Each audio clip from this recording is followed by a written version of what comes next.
So, hello everyone. Hello, Fatima-Zahrae. It's lovely to see you again. And finally, we've made this happen after waiting for so long. I'm very grateful you're here and you're having this conversation. So, everyone, Fatima-Zahrae Tarib is a Moroccan climate justice advocate and a political science graduate. She's currently pursuing an MPA at the London School of Economics and the University of Toronto. She has served as a youth delegate at multiple UN climate conferences, including COP27, COP28. She worked with institutions such as Greenpeace, the House of Commons of Canada, UN Women, and for Better. What an amazing and fulfilling journey, Fatima-Zahrae, that you're creating. And I'm going to give you the floor to tell us a little bit more about your journey. Back to you, Fatima-Zahrae. Thank you so much. Thank you for having me. That was a great introduction to begin with. I don't know what else to cover, but like you said, I am born and raised in Morocco, and I moved to Canada for my undergrad, where I pursued a degree in political science. But my focus was a lot on climate and environmental policy because when I was in Morocco, I was very interested into what was the reason behind the droughts that we were seeing, the reason behind the floods that we were seeing, things that members of my family were affected by. And so that really shaped my interest when I was studying political science. And throughout that time, I did a lot of what you mentioned, from working with different organizations on climate to attending different conferences, having the opportunity to represent young people, represent young Moroccans in these high-level meetings. And yeah, I'm currently pursuing my master's in London and I'm moving to Toronto next year. And it's all still within the political realm, but I still connect it very much to climate and environment because that is my interest and my niche. So that's great and very inspiring. And nowadays, Fatima Zahra, we know that young people are very much involved in youth work, civic engagement, but very few are found in climate work and environmental initiatives. For you personally, Fatima Zahra, what first drew you to this field?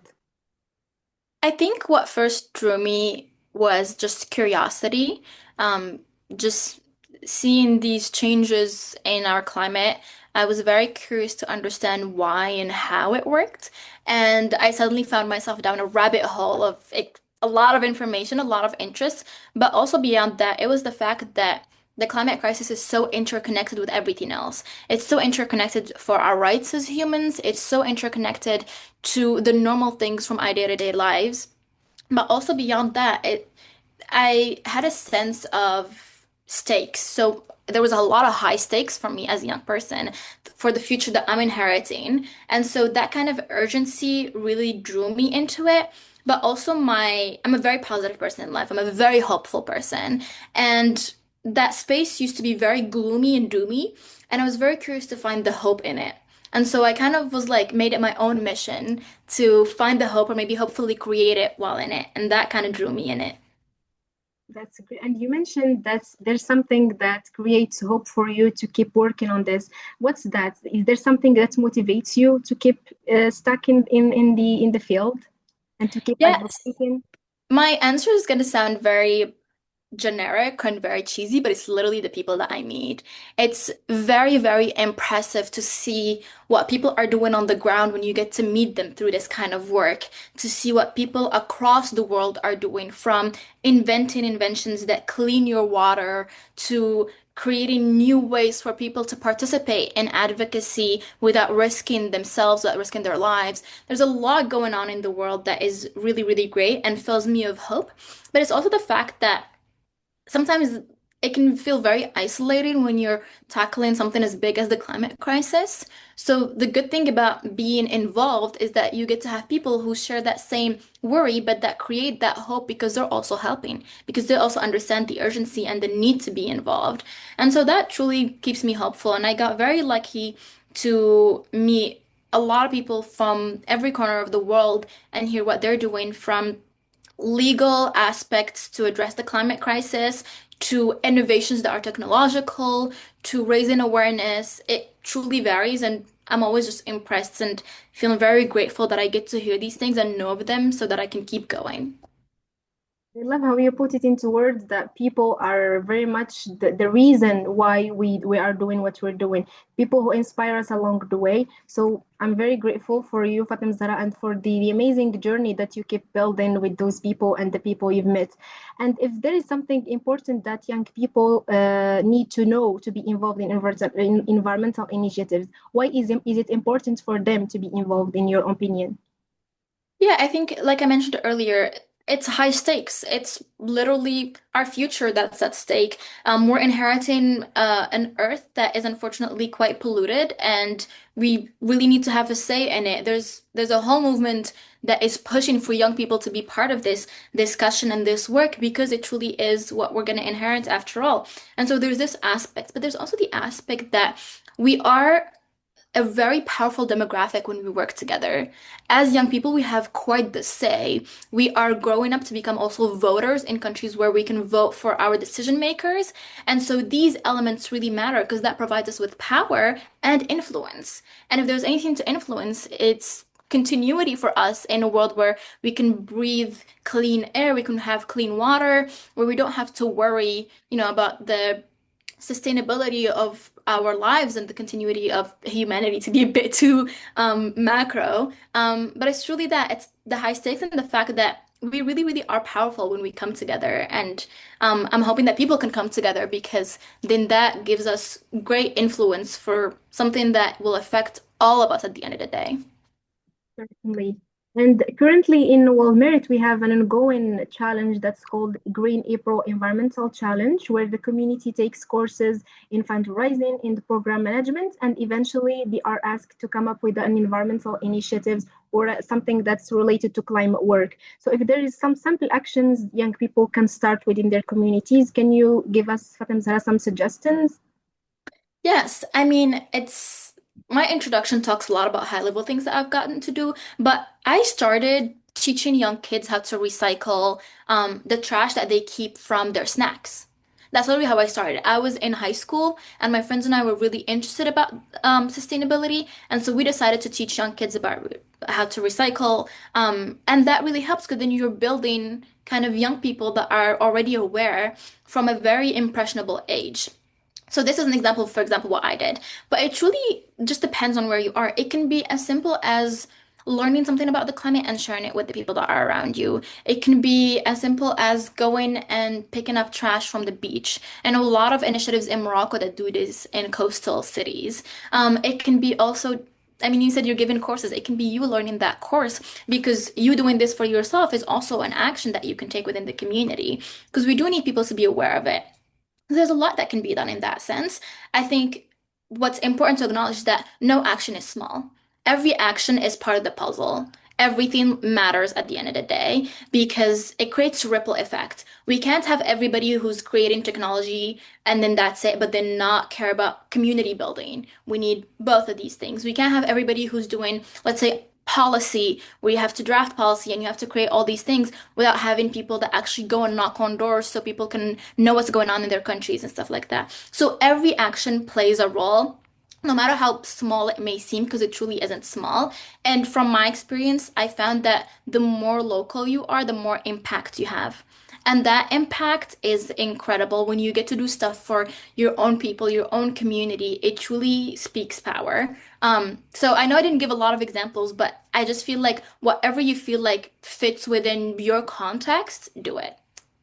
No, you've done that. And I was about to ask you a question, but you've answered it for the people who feel like their impact when it comes to social work and environmental is small, but it's not. Even if you start in simple actions, we always start in simple initiatives, simple suggestions, and we grow it from there.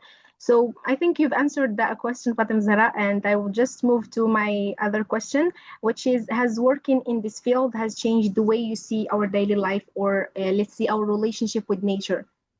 Oh, definitely. I think, well, growing up in Morocco, we are very sustainable by nature.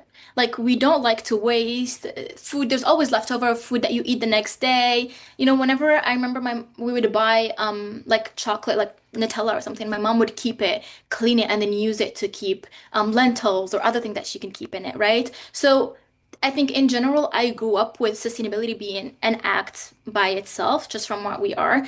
But getting more involved made me understand the levels of inequality that it creates. It made me understand how it interconnects with multiple other issues. And it made me also understand a level of, more complicated, kind of complex level that was who's involved in making these decisions out there. And hence why I'm very interested in this, because I'm very interested in the complicated. I don't like to make my life easy, unfortunately. But those things really taught me a lot that is very hard to put into words in a few minutes. But it truly gave me a new perspective to the world that we live in. It made me much more realistic, but it did not kill my ambition nor my hope, which I think that is very important to acknowledge because it's so easy to get kind of disoriented with what's going on in the world, and it can easily make you feel like you can't do anything as an individual. It can easily make you feel like you don't have the power, and so that's why a lot of us tend to step back. It happened to me when I first moved abroad, and I thought, well, I'm studying, I have a lot going on, I can't really focus on that anymore. But I found that it was embedded in my day-to-day life at that point. I was recycling, I was composting. I was doing all these things, but I was also much more aware of, for example, my consumption. I mean, when I moved to Canada, North America is very consumption heavy and it can easily affect you. But the fact that I grew up in Morocco with a mindset of you get what you need, maybe you get what you want from time to time, but mostly it's what your needs are what's important. And so with that focus in mind, it truly just built up my life. But also sometimes hearing other people speak, like I remember I heard someone say, everything that you throw out still exists in the world. So let's say I am done wearing a certain type of style and I want to change up my style. So I take my clothes out. Let's say I don't actually donate them, but I throw them out or something. Those are still in the world, which is kind of a crazy thought. Just because I threw them out does not mean that they're gone. That's still garments, that's still like material out in the world that I just threw away and now I'm getting something new. And so these little like things that I hear from time to time still continue to affect me and kind of also keep me accountable because we're humans. We're not going to be fully sustainable. We're going to do the best that we can. And so that's what I try to do in my own lifestyle is I try to do the best that I can. I mean, someone recently asked me, "Where do you get your clothes from?" And I was like, "My sister." Because one, she has great style, so I can just take them away from her. So that's my secret to changing up my styles. I just take from her. But so these like little things really affect how I go about life. But it takes getting used to. It takes if you're not used to it, obviously, and it takes a lot of behavioral change on the individual level that, it can be also privileged. Not all of us can, let's say, drink plant-based milk, for example. Not all of us can have access to these little things that in the West they do. And so it's also not putting too much pressure on yourself. Take it one step at a time. And just do whatever you can within your means as well. And that's what I do within my means. I can go on and on and on, but I'll keep it to that. It's great to see the insightful reflections this journey has left you with and the critical spirit it gives you. But aside from that, in terms of skills, in terms of character, I'm sure Fatima-Zahra, who first entered the field, is not the same Fatima-Zahra now. Of course, you're changed in terms of your skills, in terms of leadership, in terms of problem solving, in terms of teamwork. Can you please give us just a little bit about that? Yes, definitely. I think a lot of the skills that I'm being able to kind of transfer now, even in terms of looking for jobs, because I'm graduating soon, a lot of them came from this. The fact that at the age of 19, I had the audacity to go online and tell politicians what to do. The fact that at the time I really had that passion and that belief, it built something in me. Obviously, now that I'm growing up, I'm getting a little bit more substance and knowledge about how to approach these things. But a lot of the skills of organizing together, of managing projects, of, leadership, community building, they all came from here. And, just to give an example, for example, on like project management, I remember when I was still in high school and I had just joined my first organization, it was international, and it was all online because it was COVID at the time. And I was tasked with managing the MENA region, the Middle East and North Africa. Now, as a high schooler, I barely knew what that meant to manage a whole region. And it was basically that I was the only one there who was from the region. And so they needed someone to kind of maybe get more people involved and stuff like that. And I didn't know where to start. I was actually getting on Zoom calls and I didn't know how Zoom worked. People used to take their notes on Google Docs. I was taking it on a paper and pen because I didn't know Google Docs was a thing. It was at a time where I truly didn't know any of this, and slowly but surely I learned because I kind of had to. When I said, "Yeah, I'll do that," it was a lot of saying yes to things I wasn't sure about, but then figuring it out, and that figuring it out really teaches you a lot from, like I said, project management, to how do you communicate to people, to how do you do conflict resolutions. Because after that, I was able to get access to a lot of trainings and stuff from communication to, like I said, conflict resolution to leadership to a lot of things. And I do want to make one note on the leadership aspect. I think a lot of us think of leadership as yourself and how you present yourself and how you lead a whole group of people. But I think the main thing that I've learned in this space is that every person is a leader in their own way. Because it's not about you, it's not about that one person who's the one who speaks out loud in the room or the one who's leading the meetings.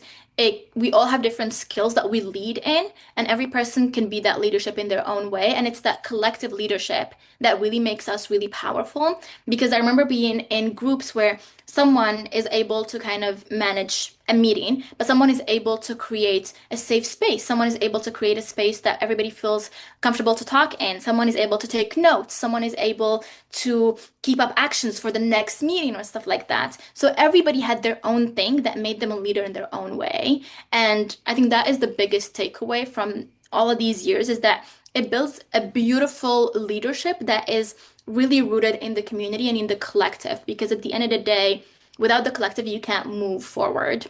So these are like skills that were easily transferable that I didn't even realize I was starting to have until I got into the job market, and I would speak about these things in a very nonchalant way, and they'll be like, "Oh, that's really cool." And I'm like, "Oh, you're right." And so it slowly became kind of more like clearer to me what it built in me, and I'm truly grateful for it. It's actually very fascinating how such journeys changes from the very few small things move into the bigger ones. So I'm myself very inspired by your journey, Fatima-Zahra. I wasn't very much involved in climate work and environmental initiatives, but moving forward, I started getting more interested because of people like you who talk about their journeys. They don't keep it to themselves and share. So thank you very much, Fatima-Zahra, for sharing that. I will leave you with one question at the end, which is if there is any final message that you can leave our community with, what will it be? Gosh, I feel like I want to give so many messages every single time. Um, Let me think a little bit. I Yeah, think so. I'll connect this to one of the questions that I had before on the biggest misconception about climate action that you had told me before.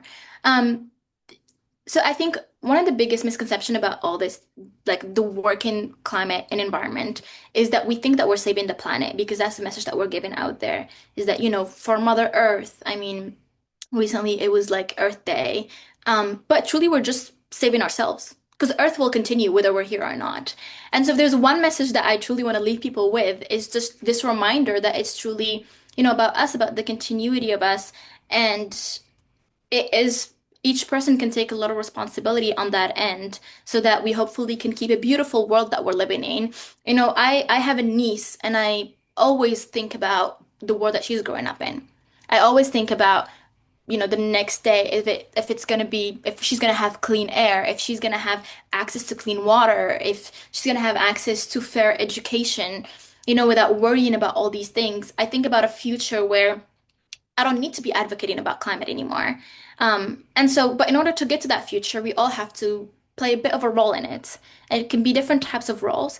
And if there's one message that then I can leave people with is whatever role you can play, it will be immensely, immensely useful. And so just play it, just go with it. And remember that we are a digital age where you have access to other people. So connect with them, talk to them. One of my favorite things is talking to people because then we can exchange things and learn from each other. And those little things teach you where, oh, I actually might be useful here or there or whatever. I can learn this thing and bring it to my own community. And so, yeah, sorry, I made it a long message, but basically, do your part and learn from each other, and then the rest will work itself out. That's amazing. And I'm very much inspired by the way you always mention people in what you say. Always connect with people, always learn from people. Whenever you start something new, there is always a room for improvement, a room for learning. So thank you very much, Fatima-Zahrae. I'm now getting back to a few weeks ago when I first came through your LinkedIn account and I was thinking to invite you to this interview. And now we made it happen. So thank you very much, Fatima-Zahrae, for Thank you. accepting our invitation. And I really enjoyed our conversation, and I can't wait for the others to also hear from you and hear your story and experience. So I appreciate it. Thank you. I'll just